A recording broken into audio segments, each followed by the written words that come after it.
So I'm going to end with a fun question for you, because everybody wants to know, what's the next great cool thing? What's the next, where will the breakthrough be when it comes to energy innovation and how it's going to allow us to have a stronger economy, be more competitive, to tie into our hearing?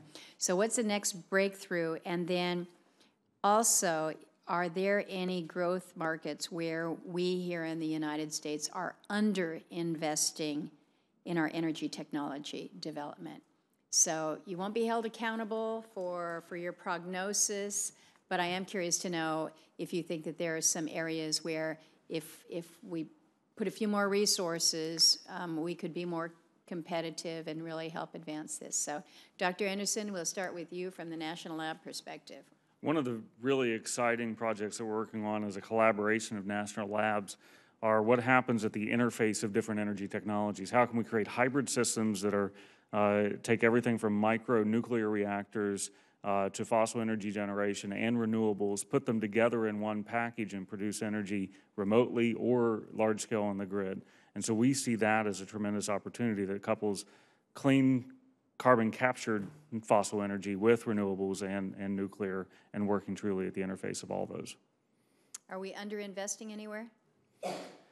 I believe that we as a country need to lead the world in developing carbon capture technologies that are going to bring the cost down below $30 to scale.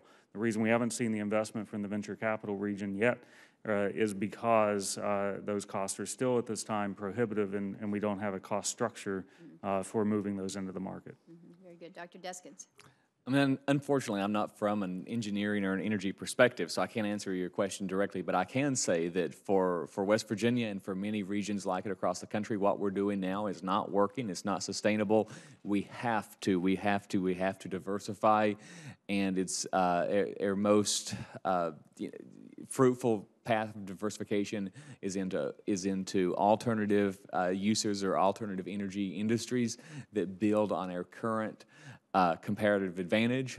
I don't think we're investing, in general, all across the board, I don't think we're investing enough in finding those industries in West Virginia that will work for us over the long run. And I think we need to realize sooner rather than later that our current path is unsustainable, and this diversification, this investment needs to happen immediately. Very good. Dr. Hart. So I'm going to have the glib answer, which is we're underinvesting in almost everything. A group of CEOs known as the American Energy Innovation Council has proposed doubling or tripling the federal investment. So on the federal side, I think we're, there's an all of the above strategy, and we have to invest in all of the above. I think in terms of what's going to affect people's lives in the near future is the distributed resources and the combination of distributed and centralized resources and integrating all that. It's going to change the way people think about how they use energy, as others have said. I think Senator Manchin said, producing energy as well as consuming energy, and integrating all that is a tremendous challenge, I think, for the utilities. And that's where I think it's going to hit people in their daily lives.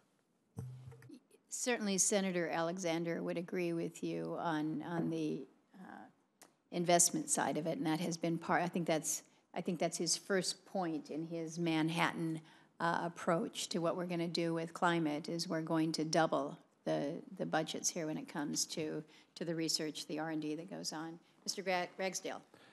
So I said in my testimony that energy storage is a game-changing technology. I think that's what's next. It's still a new technology. The costs are coming down. They're coming down rapidly, but there's still a lot of progress that needs to be made in that area. The energy storage is what enabled the 2 microgrids that we've built. It what enables a neighborhood microgrid that we are currently in development with. It enables other projects that we're moving down the pipe. But I would say that an area that we are underinvesting in is rural broadband. We're working hard in North Carolina to bring broadband to our communities, but it's sorely not there. Much like 80, 90 years ago when utilities were not investing in rural electric infrastructure, as you mentioned with the Satiron story.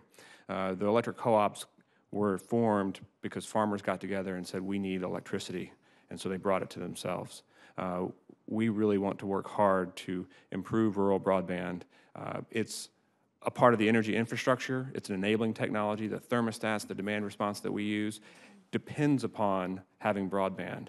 But if you think about education, if you think about economic development, if you think about community development, if you think about job creation, all of that hinges upon broadband, and we take it for granted in the cities.